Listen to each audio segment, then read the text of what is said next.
You are the Father, Almighty we God. thank you for a Adúpẹ́ time like nítorí this. ẹ̀yin Ọlọ́run alágbára gíga jùlọ. Your word And we says, thank you Ọ̀rọ̀ for the yín gathering of wípé your children I here. am the àdúpẹ́ fún ìpéjọpọ̀ beginning àwọn ọmọ and yín the sí èmi end. ní We ìbẹ̀rẹ̀ thank you àti because òpin. I am the Alpha and Omega, Èmi ní Alpha àti Omega. the one who was, who is, and your word says, Ọ̀rọ̀ yín wípé I am the beginning and the èmi end. ní ìbẹ̀rẹ̀ àti òpin. I am the Alpha and Èmi ní Omega, Alpha àti Omega. the one who was, who is, and who is to Ẹni come. tó ti wà, tó ń bẹ, tó sì ń bọ̀ wá. The Almighty, Alágbára gíga saith the Lord of ni hosts. Olúwa wí. Father, Bàbá, your people are gathered here. àwọn ènìyàn yín pèsè sí yín báyìí. Your people are connected to this program in one way or the other, Àwọn ènìyàn yín so pọ̀ mọ́ ìpàdé yìí lọ́nà kan tàbí òmíràn. according to the word of prophecy Gẹ́gẹ́ bí ọ̀rọ̀ ìsọtẹ́lẹ̀ that has gone forth for all those who will connect to the match tó program. ti jáde lọ nípa gbogbo ẹni tí yóò so pọ̀ mọ́ ìpàdé oṣù kẹta yìí. The anointing to trample upon every serpent and scorpion. Ìfòròyàn láti tẹ gbogbo ejò òun àkékè mọ́lẹ̀. The anointing to march forward in a new way. Ìfòròyàn láti yan fanda bọ́ síwájú lọ́nà ọ̀tun. Father, let it come upon your children in the name of Àtẹ̀jẹ́ kó Jesus. pàlẹ́ àwọn ọmọ yín ní orúkọ Jésù.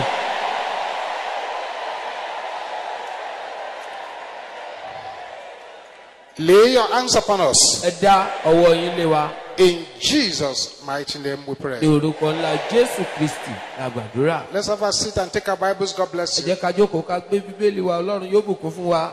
Today is a 2-in-1 program. Òní jẹ́ ìpàdé onípele méjì. We want to go into the words of God now. A fẹ́ wọnú ọ̀rọ̀ Ọlọ́run lọ wà yìí. Then we go into prayers. Lẹ́yìn náà a ó lọ gbàdúrà. After that, Lẹ́yìn rẹ̀ we now start the firstborn deliverance program. a ó wá bẹ̀rẹ̀ ètò ìtúsílẹ̀ àwọn àkọ́bí. If you are a firstborn here and you are set to repossess your possession, Tó bá jẹ́ àkọ́bí tó wà ní ìtòsí múra tán láti gba ìní rẹ padà. can I hear you shouting a loud Ibi hallelujah? hallelujah kì í gbọ́. If you are not a firstborn and you are here and you are ready to possess your possession, Bó o bá kí í ṣe àkọ́bí ṣùgbọ́n o wà níbí ìwọ náà fẹ́ gba ìní let rẹ me padà. hear you shouting a louder hallelujah. Hallelujah tó rinlẹ̀ sí i. Amen. Àmín. Your unstoppable testimony. Ìjẹ́rìí rẹ tí kò ṣeé dá dúró. My unstoppable testimony. Ìjẹ́rìí mi tí kò ṣeé dá dúró. Your unstoppable testimony. Ìjẹ́rìí rẹ tí kò ṣeé dá dúró. In Acts chapter 4, Iṣẹ́ àwọn àpọ́stélì orí kẹrin. I read from verse 1. Wọ́n kà láti ẹsẹ̀ ìkíní. Acts of Apostles Iṣẹ́ àwọn àpọ́stélì chapter 4 orí kẹrin from verse 1. láti ẹsẹ̀ ìkíní. Let the Yoruba readers just follow us. Káwọn elédè Yorùbá kan máa bá wa ká lọ. Acts chapter 4 from verse 1. Iṣẹ́ àpọ́stélì orí kẹrin láti ẹsẹ̀ ìkíní. And as they spake unto the people, the priest and the captain of the temple and the Sadducees came upon them, being grieved that they taught the people and preached through Jesus the resurrection from the dead. And they laid hands on them and put them in the hold unto the next day, for it was eventide. Howbeit, many of them which heard the word believed, and the number of the men were about 5,000. Their first message had brought 5,000 people. Ìwàásù wọn àkọ́kọ́ ó ti yé ènìyàn ẹgbẹ̀rún márùn-ún padà. These were the disciples. Àwọn ọmọ ẹ̀yìn rèé o. And it came to pass on the morrow that their rulers and elders and scribes, and Annas the high priest, and Caiaphas, and John, and Alexander, and as many as were of the kindred of the high priest, were gathered together at Jerusalem. And when they had set them in the midst, they asked, by what power or by what name have you done this? Then Peter, filled with the Holy Ghost, said unto them, you rulers of the people and elders of Israel, if we this day be examined of the good deed done to the impotent man, by what means is made whole, be it known unto you all and to all the people of Israel, that by the name of Jesus Christ of Nazareth, whom you crucified, whom God raised from the dead, even by him does this man stand before you whole. This is the stone which was set at naught of you builders, which has become the head of the corner. Neither is there salvation in any other, for there is none other name under heaven given among men whereby we must be saved. Now, when they saw the boldness of Peter and John and perceived that they were unlearned and ignorant men, they marveled. You shall become a mysterious wonder. Ó di àdìtú àrà. The Bible says they looked at these illiterates Bíbélì wípé wọ́n wo àwọn aláìkẹ́kọ̀ọ́ yìí talking. tí wọ́n ń sọ̀rọ̀. They marveled. Ẹnu sì yà wọ́n. And they took knowledge of them that they had been with Jesus. And beholding the man which was healed standing with them, they could say nothing against it. Your matter shall go beyond explanation. Ọ̀rọ̀ rẹ ò ní ṣe é ṣàlàyé. In Acts chapter 5, Iṣẹ́ àpọ́stélì orí karùn-ún verse 17, ẹsẹ̀ kẹtàdínlógún. they have been arrested again. Wọ́n tún ti mú wọn Again, second time. nígbà mìíràn. Then the high priest rose up, and all they that are with them, Acts 5:17, Iṣẹ́ àpọ́stélì orí karùn-ún ẹsẹ̀ kẹtàdínlógún. which is the sect of the Sadducees, which were filled with indignation. They were very angry, Ó bínú. and laid their hands on the apostles and put them in the common prison. But the angel of the Lord by night opened the prison doors and brought them forth and said, Go, stand and speak in the temple to the people all the words of this life. And when they heard that, they entered into the temple early in the morning and taught. But the high priest came, and they that were with him, and they called the council together again, and all the senate of the children of Israel, and sent to the prison to have them brought. But when the officers came and found them not in the prison, they returned and told, saying, The prison truly we found was shut with all safety, and the keeper standing without before the door. But when we had opened, we found no man within. Now when the high priest and the captains of the people and the chief priests heard these things, they doubted of them whereunto this will go. Then came one and told them, saying, Behold, the men who you put in prison are standing in the temple and teaching the people. Then went the captain with the officers and brought them without violence. They now give them respect. Wọ́n á bẹ̀rẹ̀ sí gbóríyìn fún wọn. Your enemies shall respect you. Àwọn ọ̀tá rẹ̀ wọ́n bọ̀wọ̀ fún ọ. They brought them now without violence. Wọn ò fipá mú wọn báyìí. For they feared the people, lest they should have been stoned. And when they had brought them, they set them in the council and the high priest and asked them, saying, verse 28, Did not we straitly command you that you should not teach in this name? And behold, you have filled Jerusalem with your doctrine, and you intend to bring this man's blood upon us. Then Peter and the other apostle answered and said, We ought to obey God rather than men. And they talked and talked and talked. Ṣé sọ̀rọ̀ títí títí. Verse 33. When they heard that, they were cut to the heart, and they took counsel to slay them. They wanted to kill them. Wọ́n fẹ́ pa wọ́n. Then stood up one in the council, a Pharisee named Gamaliel, a doctor of the law, who had reputation among all the people, and commanded to put the apostles forth a little space. And he said, Ye men of Israel, take it to yourselves what you intend to do as touching these men. For before these days rose up Judas, boasting himself to be somebody, to whom a number of men, about 400, joined themselves, who was slain. And all as many as obeyed him were scattered and brought to naught. And after this rose up Judas of Galilee in the days of taxing, and drew away much people after him. He also perished. All, even as many as obeyed him, were dispersed. And now I say unto you, refrain from these men. Leave them alone. Ẹ fi wọn sílẹ̀. If this counsel or this work be of men, it will come to naught. But if it be of God, ye cannot overthrow it. Lest haply ye be found even to fight against God. And to him they agreed. And when they had called the apostles and beaten them, they commanded that they should not speak in the name of Jesus, and let them go. And they departed from the presence of the council after being beaten, Lẹ́yìn tí wọ́n ti nà wọ́n, wọ́n kúrò níwájú àwọn. rejoicing that they were counted worthy to suffer shame for his name. And daily in the temple and in every house, they ceased not to teach and preach Jesus Christ. I've read you a lot of passages of scripture. Mo ti ka àwọn ẹsẹ̀ àyọkà púpọ̀ fún yín nínú Bíbélì. Listen very carefully to me now. Ẹ wá tẹ́tí bẹ̀lẹ̀ jẹ́ gbọ́ mi báyìí. Wherever God has a purpose in his mind to move his children forward, Níbikíbi tí Ọlọ́run bá ti ní ìpinnu kan lọ́kàn rẹ̀ láti mú àwọn ọmọ rẹ̀ there tẹ̀síwájú, is always an opposition. àtakò máa ń wà. unto every man or woman of destiny. Sí gbogbo ènìyàn ìbá aṣọkùnrin ìbá aṣobìnrin tó ní àyànmọ́. There is always a conspiracy of evil men against them. Rìkíṣí àwọn ènìyàn ìkà ó máa ń dìde sí wọn. As soon as the Almighty decides to do something about the situation of man, Nígbà tí ọ̀gá ògo bá ti pinnu láti ṣe nǹkan lórí ọ̀rọ̀ ènìyàn. there will be an immediate opposition from hellfire. Lẹ́sẹ̀kẹsẹ̀ ni àtakò yóò dìde láti ọ̀run Each àpáàdì. time there is a manifestation of God's power brewing up, Ìgbàkigbà tí ìfarahàn agbára Ọlọ́run bá ti múra sílẹ̀. there is always a gang up from the spirit realm. Rìkíṣí àti àkójọpọ̀ láti ìjọba ẹ̀mí I náà have tún bẹ̀rẹ̀. information for somebody here today from heaven. Mo ní ìròyìn fún ẹnìkan níbí látòdì ọ̀run. I have information for somebody here who is ready to claim it. Mo ní ìròyìn látòdì ọ̀run fún ẹnìkan níbí tó ṣe tán That láti gbà your wọ́n lá. testimony is unstoppable. Ìjẹ́rìí rẹ̀ ṣe é dádúró. Your testimony is unstoppable. It's unstoppable. It's unstoppable. It's unstoppable. It's unstoppable. It is unstoppable. It is unstoppable. It is unstoppable. In the name of Jesus, let your enemy hear like thunder. Kàbí ló dún bí àrá. Listen to me.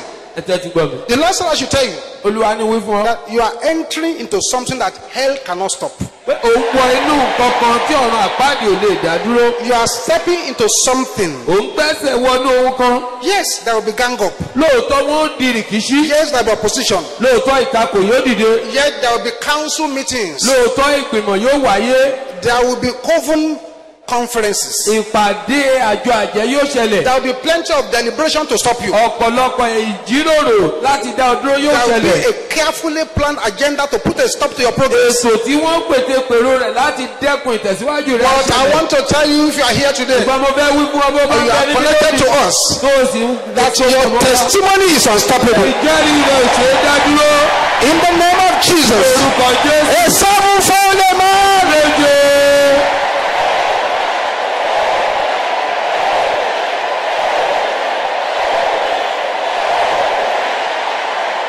Shout this now. Say, listen to me, Satan.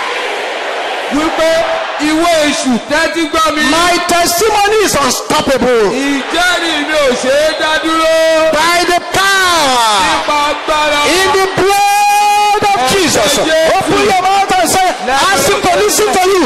Wípé èṣù pé kó tẹ́tí Listen gbọ́. to me, Satan. Tẹ́tí gbọ́ mi ìwé èṣù. My testimony is unstoppable. Ìjẹ́rìí mi ò ṣe é dá dúró. By the power Nípa agbára. in the blood of Jesus. Jésù. Declare it loud and clear. Aláṣẹ ló wò pé.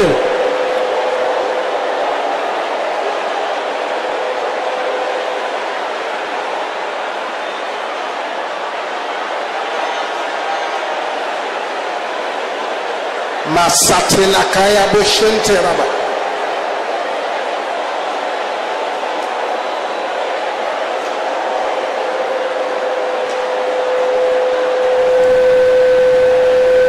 Listen to me, Satan.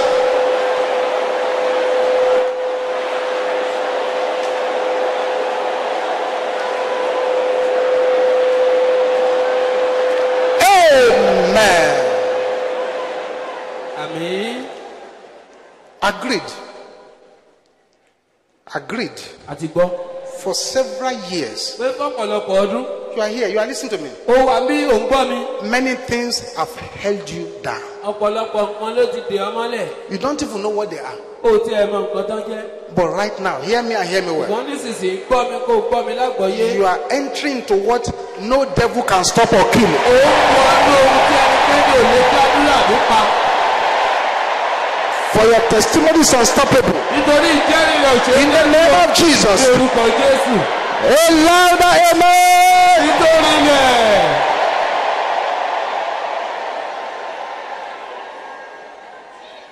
I have some strange words Mo ní àwọn ọ̀rọ̀ àjèjì kan for some people here. fún àwọn kan níyìn.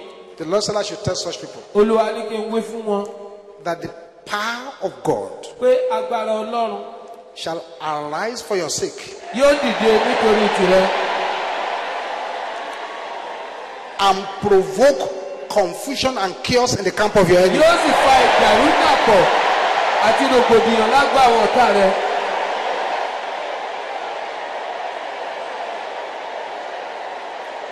Listen, Tẹ́tí gbọ́ mi. that the agents of darkness, ṣé àwọn òjíṣẹ́ òkùnkùn they will struggle hard, wọ́n làkàkà gidigidi but they will not be able to understand ṣùgbọ́n òye ò ní lè yé wọn or predict bẹ́ẹ̀ ni wọn ò ní lè sọ or explain what is going to happen bẹ́ẹ̀ to ni you. wọn ò sì ní lè ṣàlàyé ohun tí yóò ṣẹlẹ̀ sí ọ. Maseka polika yabo shandara. Kóńdé yàbọ̀ sùkòlè. Listen, Tẹ́tí gbọ́ mi. you are here. You can hear me well. Ó wà ní ìhò ń gbọ́ mi You dáadáa. can go and write down what I'm saying now. Bó bá wù ọ́ kó lọ kọ àkọsílẹ̀ nǹkan yìí o. The shock Ìyàlẹ́nu and the surprise of your breakthrough àti kàyéfì àlàjá rẹ. shall kill your enemies. Òun ni yóò ṣe kú pa àwọn ọ̀tá rẹ.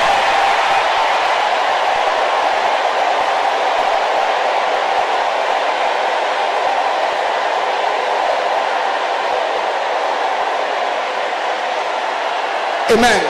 Àmín. For Nítorí you will become poison to the enemy. ó di májèlé fún ọ̀tá. You will become a book they cannot read. Ó di ìwé tí wọn ò ní lè kà.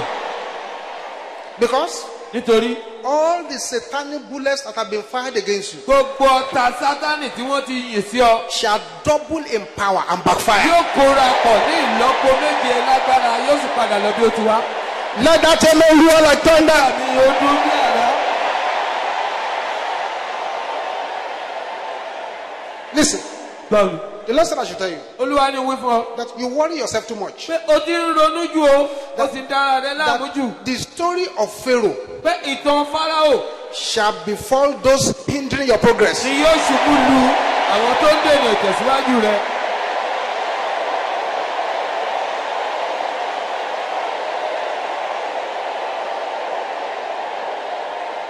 Not only that, Kì í ṣe ìyẹn nìkan. the satanic warehouse Ilé ìkó ẹrù pamọ́ sí Sátánì and bank àti ilé ìfowópamọ́ Sátánì holding your breakthrough tó há àwọn àlàjá rẹ mọ́. shall catch fire and release your breakthrough. Yóò jóná yóò sì fi àwọn ohun tó jẹ́ tìrẹ sílẹ̀.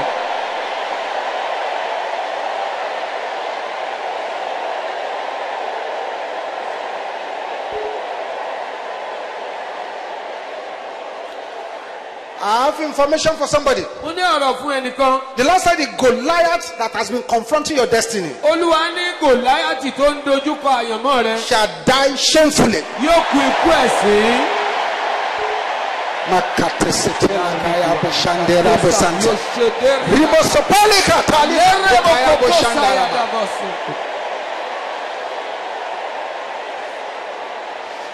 Whatever problems Ìṣòro kíṣòro the enemy is bringing your way tí ọ̀tá ń gbé ka iwájú rẹ. shall develop terminal disease and die. Àrùn gbẹ̀mígbẹ̀mí yóò ṣe wọn wá sì kú. And the God who is more than enough Ọlọ́run tó ṣẹ́kù shall over answer your prayers. yóò dáhùn àdúrà rẹ ládàáhùn jù. Sit down a little bit. Ẹ jókòó díẹ̀, ẹ jókòó díẹ̀. Always from the beginning. Láti ìbẹ̀rẹ̀ ní gbogbo ìgbà. Whenever God has things to do like Tí this, Ọlọ́run bá ní nǹkan láti ṣe báyìí quickly, kíákíá some council meeting will gather. wọ́n á sì ṣe ìgbìmọ̀ búburú kan. There will be a conspiracy Rìkíṣí á wáyé to stop it. láti. Why is your testimony unstoppable? Ìdí rẹ̀ tí iṣẹ́ ìjẹ́rìí rẹ̀ kò fi ṣe é dá dúró. Because it does not depend on human beings. Nítorí pé kò ní fi ṣe pẹ̀lú ènìyàn. It does not depend on human energy. Kò nílò agbára ènìyàn. It does not depend on human wisdom. Kò nílò ọgbọ́n It ènìyàn. does not depend on human knowledge. Kò nílò ìmọ̀ ènìyàn. It does not depend on mathematics. Kò nílò ìṣirò. It does not depend on any lawyer. Kò nílò It does agbẹjọ́rò. not depend on any doctor. Kò nílò oníṣègùn òyìnbó. The apostles, Àwọn àpọ́stélì although they were unimportant, bó tilẹ̀ jẹ́ wọn kì í ṣe ènìyàn pàtàkì. unrecognized, Ẹni tí wọ́n dámọ̀ kọ́ ni wọ́n. uneducated, Aláìkẹ́kọ̀ọ́ ni wọ́n. unlettered, Aláìkàwé ni wọ́n. unlearned. Aláìlọ ilé ẹ̀kọ́ ni But wọ́n. God decided to walk through them. Ṣùgbọ́n Ọlọ́run pinnu láti ṣiṣẹ́ pẹ̀lú wọn. They were feeble, Wọn ò lágbára. but they were unstoppable. Ṣùgbọ́n wọn ò ṣe é dá dúró. They appear to be nothing. Wọ́n jọ pé wọn ò já mọ́ nǹkan kan. People think they are nothing, Àwọn èèyàn rò pé wọn ò já mọ́ nǹkan kan. but these men dismantle those who think they are something. Ṣùgbọ́n àwọn ènìyàn wọ̀nyí ló dojú àwọn tó lérò pé àwọn jẹ́ nǹkan bolẹ̀. They dismantle them. wọ́n dojú wọn bolẹ̀. They made the priest useless. wọ́n sọ àwọn àlùfáà dẹni tí ò wúlò. There was priests in the temple. àwọn àlùfáà bẹ́ẹ̀ nu tẹ́ḿpìlì. People were not going there to listen to their àwọn sermons. èèyàn lọ sọ́dọ̀ àlùfáà láti gbọ́ wàásù They rẹ̀. were interested in these men who raised the lame men. ohun tí àwọn tó ń gbé amúkún dìde ń sọ ni wọ́n fẹ́ lọ gbọ́. When the rushing mighty wind came to Jerusalem nígbà tí ìró afẹ́fẹ́ ẹ̀fúùfù líle ní dé Jerusalem on the day of Pentecost, lọ́jọ́ Pentikọ́sì. it did not scatter anybody's house.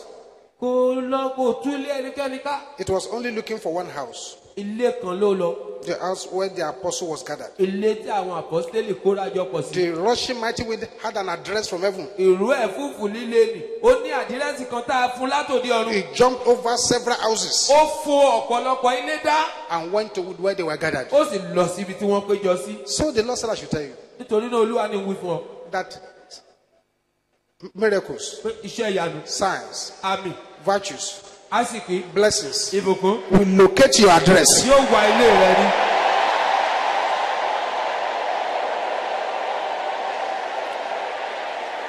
They killed James. wọ́n pa Jákọ́bù, They arrested Peter. wọ́n mú Pétérù, But it was unstoppable. ṣùgbọ́n kò ṣeé dá dúró. They could not stop it. wọn ò lè dá dúró. Your testimony shall be unstoppable. ìjẹ́rìí rẹ kò ní ṣeé dá dúró. By your life, nípasẹ̀ ayé rẹ Satan is going to regret. Sátánì yóò kábàámọ̀ o. That's your testimony. ìjẹ́rìí rẹ They can't stop it. wọn ò lè dá dúró. They can't reduce it. wọn ò lè dínkù. Closed doors cannot stop it. ilẹ̀kùn tó ṣe kò lè dá dúró. Padlock cannot lock it. àgádágodo ò lè tì mọ́lé. It is unstoppable. kò ṣeé dá dúró. When the move of that gospel started, nígbà tí ìrìn ìrere yìí bẹ̀rẹ̀ there was somebody called Saul. ẹnìkan wà tó ń jẹ́ Sọ́ọ̀lù. He tried to stop it. ó gbìyànjú láti dá dúró. But what happened? ìgbọ́n kí ló ṣẹlẹ̀? He himself was captured by what he wanted to stop. ohun tó fẹ́ dá dúró wá gbá òun fúnra ara rẹ̀ mú. The captain of opposition was captured. balógun alátakò amú. The captain became a captive. balógun ó wá di òǹdè. The man that was attacking it became a servant of that move. ẹni tó ń gbógun tì ó wá di ẹrú ìrìn ọ̀hún. Any enemy that is not ready to settle with you ọ̀tàkọ̀tà tí ó bá lóhùn òní bá ọ lajà. shall be embarrassed and disgraced, yóò ṣẹ̀sí yóò sì gbàtìjú. because your testimony is unstoppable. It's unstoppable. It's unstoppable. It's unstoppable. It's unstoppable. It's unstoppable. It's unstoppable. It's unstoppable. It's unstoppable. In the name of Jesus. orúkọ Jésù.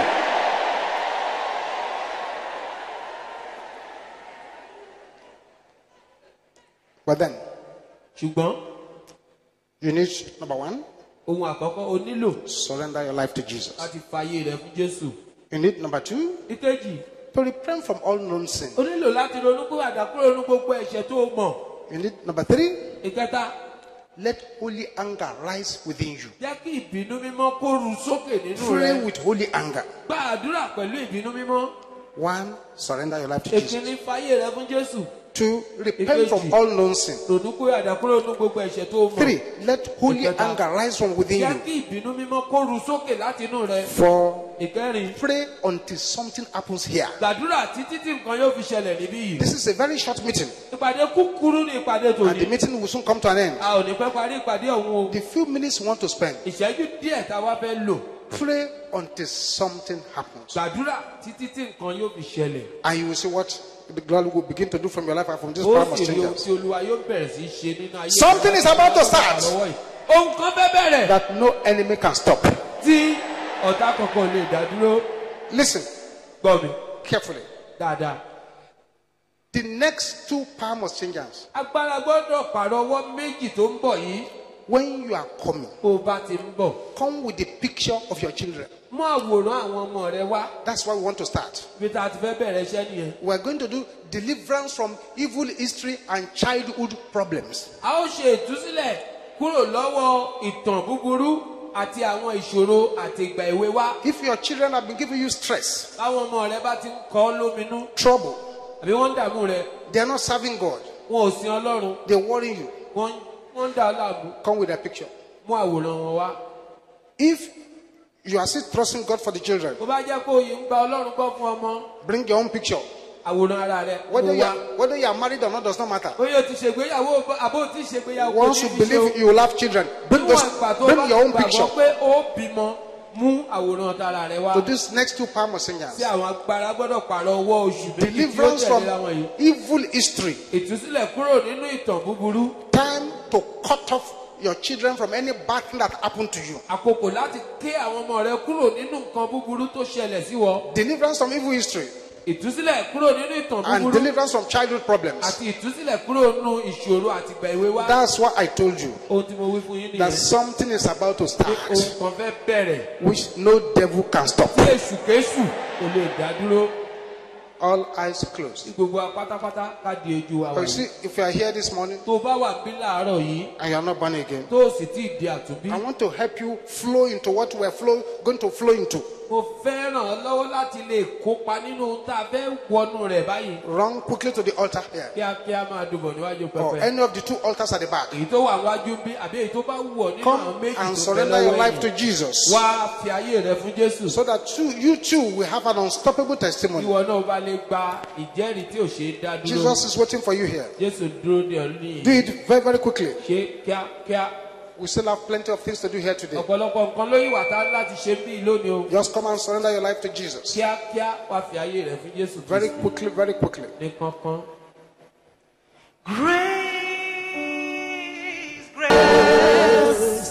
Those of you at the altars, I congratulate Ẹ̀yin you. tẹ́ wà wájú pẹpẹ mo kí yín kú oríire. You've taken the most important decision in life, Ìpinnu tó ṣe pàtàkì jùlọ láyé lẹ ti ṣe yìí. and I decree upon your life Ó sì pàṣẹ sáyé yín. that you have taken as you have taken this step, Pé níbẹ̀ ti gbé ìgbésẹ̀ yìí. your testimony shall be unstoppable. Ìjẹ́rìí yín kò ní ṣe é dá dúró. Close your eyes. Ẹ dijú wà yìí. Say what I'm going to say Ẹ after. wá wí tẹ̀lé mi. Say, Father, Pé, Bàbá, in the name of ní Jesus, orúkọ Jésù. I come before you now. Mo tọ̀ yín wá nísinsìnyí. I know that you care for me. Mo mọ̀ pé ẹ̀ ń ṣe ìtọ́jú mi. Father, Bàbá. I know that you sent Mo Jesus mọ̀ pé ẹ rán Jésù to die for my láti sins. kú fún ẹ̀ṣẹ̀ mi. Lord Jesus, Jésù Olúwa. forgive me all my sins. Dárí gbogbo ẹ̀ṣẹ̀ mi jì mí. In the name of Ní Jesus. orúkọ Jésù. Enter into my life. Wọ inú ayé mi wá. Take control of my life. Gbàkóso ayé mi. In Jesus' name. Ní orúkọ Jésù. Amen. Àmín. I'm going to pray with you now. Wọ́n gbàdúrà fún yín nísinsìnyí. Father, I release your children here unto your holy Bàbá hands. mo fi àwọn ọmọ yín wọ̀nyí lé ọwọ́ mímọ́ yín. Keep them standing by your Ẹ power. gbé wọn ró nípa agbára yín. Lay your hands upon them. Ẹ dá ọwọ́ yín lé wọn. This decision they've taken today, let it be permanent in their Ìpinnu lives. tí wọ́n ṣe lónìí ẹ jẹ́ kó dúró láì nínú ayé wọn. Jesus' mighty name Ní we pray. orúkọ ńlá Jésù la gbàdúrà. Amen. Àmín. Right there where you are, Níbi tẹ́ ẹ wà yẹn, the counselors will discuss with you àwọn olùgbaninímọ̀ràn yóò bá yín sọ̀rọ̀. and tell you what next to do. Wọ́n á sì sọ ìgbésẹ̀ tó kàn láti gbé. The rest of us, Àwa ìyókù, let's bow down our heads ẹ jẹ́ ká tẹrí wa bá. and tell the Lord to remove from our lives Ká sì máa sọ fún Olúwa pé kó yọ kúrò nínú ayé wa. anything that can hinder His power in our life. Ohunkóhun tó lè dí agbára rẹ̀ lọ́nà nínú ayé wa. Begin to talk to the Lord Bẹ̀rẹ̀ now. sí ní bá Olúwa sọ̀rọ̀ There báyìí. are 4 prayers I want you to pray. Àdúrà mẹ́rin ń bẹ tí mo fẹ́ kẹ́ ẹ gbà. Prayers to connect unstoppable testimony. Àdúrà láti sopọ̀ mọ́ àwọn ìjẹ́rìí tí ò ṣe é dá dúró. Only 4 prayers. Àdúrà mẹ́rin péré ni o. Don't let anybody's voice be louder than Má yours. jẹ́ kó hun ẹnikẹ́ni bo ohun tìrẹ mọ́lẹ̀. There is no negotiation in this prayer. Kò sí ìdúnàdúrà nínú àdúrà yìí. Any enemy that has made the mistake of following anyone to this program is in trouble. Ọ̀tá kọ́tà tó ṣe àṣìṣe tó tẹ̀lé ẹnikẹ́ni débí yìí ó wọ gàù. And any power that does not want to let you go is in trouble. Agbára kágbára tí ò fẹ́ kó o lọ ó wọ bìlísì. Sisters, Ẹ̀yin arábìnrin, are you here? ṣe ẹ wá Let me hear the sisters saying this after me. káwọn obìnrin wí báyìí tẹ̀lé mi. Every consultation of darkness Gbogbo ìbẹ̀wò òkùnkùn against my life, lòdì sáyé mi scatter. túká. Can I hear the sisters shouting it? Obìnrin ó kígbe rẹ̀ kí n gbọ́. Brothers, can I hear you shouting the same thing? Obìnrin kígbe rẹ̀ lóhùn rárá. Everybody together now. Àpọ̀ báyìí. In the name of Jesus. Orúkọ Jésù. Open your mouth and begin to scatter it. Kò túká.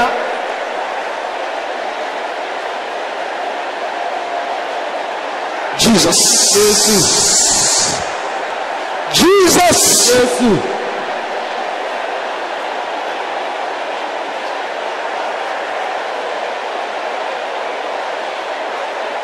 In Jesus' name we pray. Lórúkọ Jésù la gbàdúrà.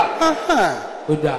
Say, my face Ojú mi vanish from every satanic monitor. pòórá kúrò nínú gbogbo ẹ̀rọ ìtọpinpin ti Sátánì. Can I hear you shouting that? Ẹ kígbe rẹ̀ lóhùn rárá. In the name of Jesus, Lórúkọ Jésù. command the face to vanish from their monitor. Ojú rẹ̀ pòórá kúrò nínú gbogbo ẹ̀rọ ìtọpinpin wọn.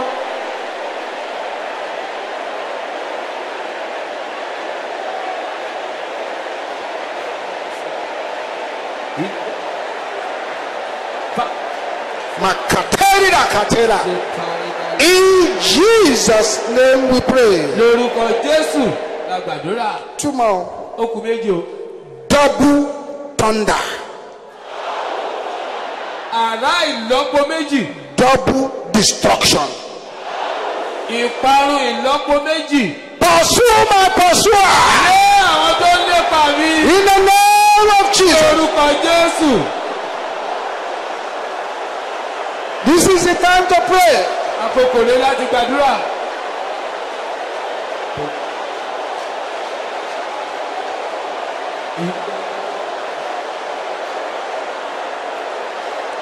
In Jesus' name we pray. Lórúkọ Jésù la gbàdúrà. This is number 4. Ìjẹrin rèé. I wish you could see what is happening. Inú mi ìbádùn kálẹ̀ rí ohun tó ń ṣẹlẹ̀. Your prayer will be more aggressive. Àdúrà yìí ìbá nípa jù báyìí. Say, any power Agbára kágbára reporting me to demons. tó ń fẹjọ́ mi sàwọn ẹ̀mí èṣù. In the name of Jesus. Lórúkọ Jésù.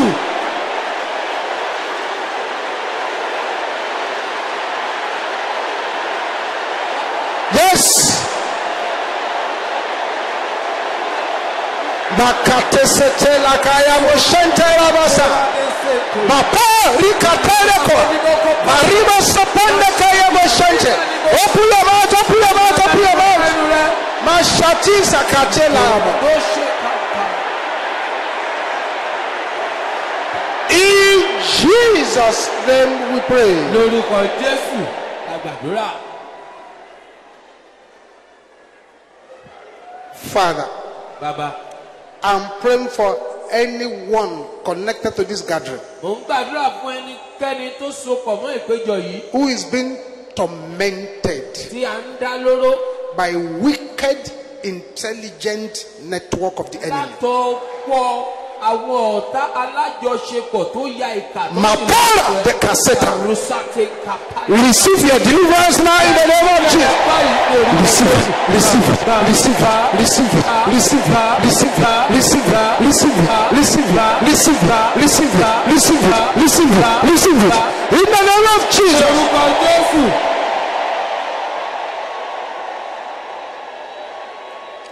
Affliction in the head, Ìpọ́njú nínú orí. affliction in the heart, Ìpọ́njú nínú ọkàn. all the palpitation of the heart, Gbogbo ìlù pèpè ọkàn. affliction in the eyes, Ìpọ́njú nínú ọwọ́. affliction in the stomach, Ìpọ́njú nínú ikùn. affliction in the womb. Ìpọ́njú nínú ilé ọkàn. Hear the word of the Lord. Ọ̀rọ̀ Olúwa. Get out now in the name of Jesus. Lórúkọ Jésù.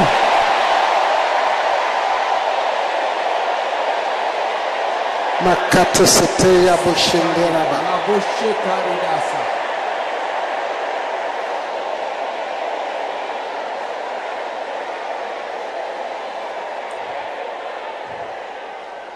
Every spirit of infirmity, Gbogbo ẹ̀mí àìlera. lose your hold now in the name of Jesus. Lórúkọ Jésù. Thank you, Jesus. Ìṣòro Jésù. Thank you, Jesus. Ìṣòro Jésù. There is someone here. Ẹnìkan wà níyì. Enemies are practically eating your flesh and drinking your blood. Àwọn ọ̀tá ti fẹ́rẹ̀ jẹ ẹran ara rẹ̀, wọ́n tiẹ̀ ti fẹ́ mẹ̀jẹ̀rẹ̀ gan tán. You came here practically lifeless. Ó dé yìí bí ẹni tí ò lé èémí nínú. I'm going to count 7 from here. Ó ka òkàdé ìkeje láti wájú yìí. On my mention the word 7, nígbà tí wọ́n fi mẹ́nu lé ìkeje. Whatever does not have strength in your body will have strength. Ohunkóhun tí ò ní okun nínú rẹ yóò gba okun. And you will be completely healed. Ó ti gba ìwòsàn pípé. 1, Ení. 2, Èjì. 3, Ẹ̀ta. 4, Ẹ̀rin. 5, 6, 7. Èje. That fellow, check your body. Wo ẹni náà yí ara rẹ wò. Stretch that leg. Na ẹsẹ̀ rẹ. Stretch that hand. Na ọwọ́ yẹn. Run quickly to the altar. Súré kíákíá máa bọ̀ níwájú pẹpẹ. Don't let the devil put it Má back. jẹ́ kí èṣù dá padà sí ọ lára o. Yes, you could not do those things before. Bẹ́ẹ̀ni o lè ṣe àwọn nǹkan yẹn You could do them now. Ìgbò ti lè ṣe wọ́n báyìí. Run quickly to this Máa altar. dùbọ̀ níwájú pẹpẹ kíákíá. Don't let the devil put them back. Má jẹ́ kí èṣù dá padà sí ọ Check lára. that swelling place in your body. Jẹ́ ohun tó wú lágbára rẹ. It has vanished now. Ó ti pòórá. Run quickly to this altar. Kíákíá máa dùbọ̀ níwájú Don't let the pẹpẹ. devil put it back. Something is happening over there.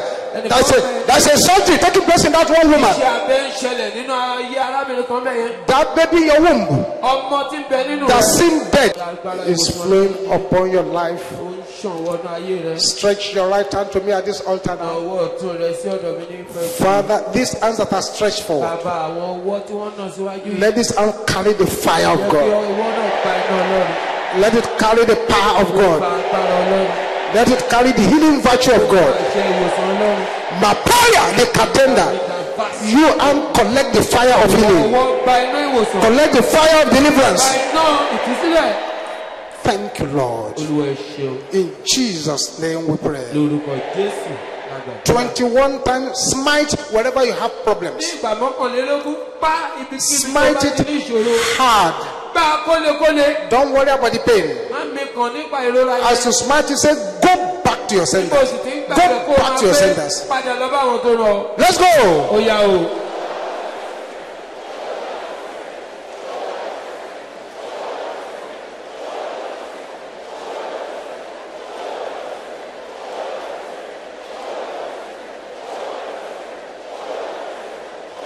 Do it well. Do it well. Ṣé dáadáa o. Makatesete yabushendi. Teriko suponti dekadekatida. Bariboko supona kaya bushenda.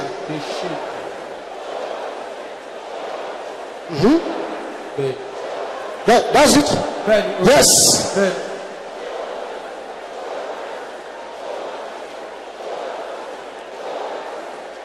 Amen. Àmín. Check your body now. Yí àgọ́ ara rẹ wò. Begin to do what you could not do before. Tó o lè ṣe tẹ́lẹ̀ bẹ̀rẹ̀ sí ní ṣe. Once your sickness has disappeared, Ìkejì ojú àìsàn yẹn bá ti pòórá. run quickly to this altar. Má dùbọ̀ kíákíá níwájú pẹpẹ. Don't let the devil put it back. Má jẹ́ kí èṣù tún dá padà sí ọ lára o. Father, I'm praying Bàbá mò ń gbàdúrà for anyone in this gathering. fún ẹnikẹ́ni tó ń bẹ nínú ìpéjọ yìí. You have never really enjoyed your divine benefits. Tó jẹ́ pé o ò fìgbà kan gbádùn àwọn àǹfààní tọ́lọ́run fún ọ. Anytime you want to get into your divine benefits, Ìgbàkigbà tó bá fẹ́ bọ́ sínú àwọn àǹfààní rẹ. something goes wrong. Ohun kan á yíwọ́. Receive your deliverance now. Sísílẹ̀ rẹ báyìí. In the name of Jesus. Receive it. Receive it. Receive it. Receive it. Receive it. Receive it. Receive it. Receive it. Receive it. Receive it. Receive it. Receive it. Receive it. Receive it. Receive it. Receive it. Receive it. In the name of Jesus. Jésù.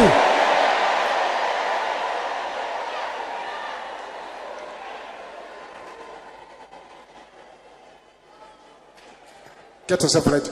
Ẹ múra sílẹ̀ báyìí. Father, I'm praying Bàbá mò ń gbàdúrà for anyone in this gathering fún ẹnikẹ́ni tó ń bẹ nínú ìpéjọpọ̀ yìí. who is suffering from the power Tí ó ń jìyà of unrepentant and stubborn household wickedness. lọ́wọ́ agbára àwọn ọ̀tá ìdílé olórí kankan tó kàn tó Mapota le kateraka. Wherever such, Ibi yòówù tí ó rà wọn ní. wherever they are now, Ibi tí wọ́n wà báyìí. receive your deliverance in the name of Jesus. Sílẹ̀ ní orúkọ Jésù. Receive it, receive it, receive it, receive it, receive it, receive it, receive it, receive it, receive it, receive it, receive it, receive it, receive it, receive it, receive it, receive it, receive it, receive it. In the name of Jesus. Orúkọ Jésù. Aha. Bẹ́ẹ̀ni. That woman